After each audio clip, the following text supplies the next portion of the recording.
many books did you read last year? 120. 120? Mm-hmm. How many are you aiming for this year? 120. That's the exact It is the amount that fits in this journal.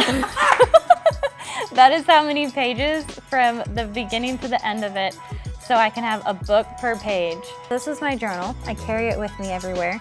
The first half of my journal, I call it my everything journal. It has literally everything that you can think of that I've had happen. The second half is my book review, or my book journal. It starts off with my rating system. Don't necessarily take those by heart. I wrote them and couldn't think of how I would explain my rating system, so I think I sent it to my sister and she messaged me back and says, "You're a little dramatic." Most of my star ratings are usually between 3 and 4. Mostly 4. It's a lot of fantasy. If it's a YA, it's usually fantasy with a female lead character, but I don't like male leads. I feel like they're whiny, so I don't tend to go towards them. Dystopian. I don't mean to go to dystopian, but that's what I tend to go towards. Seeing that we could still survive no matter what's thrown at us type of thing. Yeah, I'm currently on 79 books. This is my book tracker.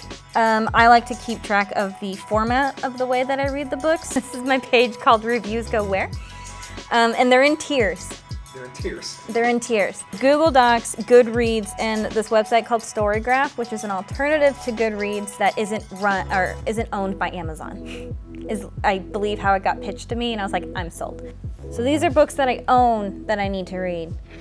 And this isn't even half of them. Everything that isn't filled out is still... Yeah, it's still sitting at my house telling me I need to read it.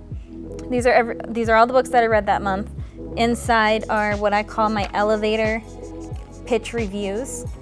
And you can see I read all the Heartstoppers. And I voted, they're all 5-star because I love Nick and Charlie so much.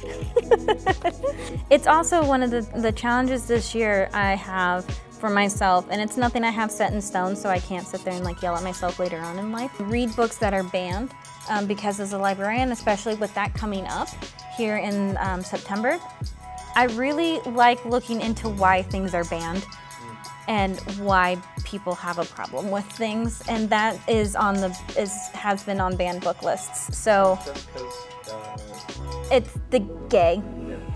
It's the gay. It's pretty much just the gay.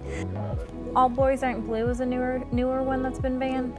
That was actually challenged in my hometown. It was kind of one of the first times that my mother sent me a text message and asked me why did they ban it and why do they ban books? And I gave her I think I gave her like a list of like classic books, and she's like, well, why are they banned?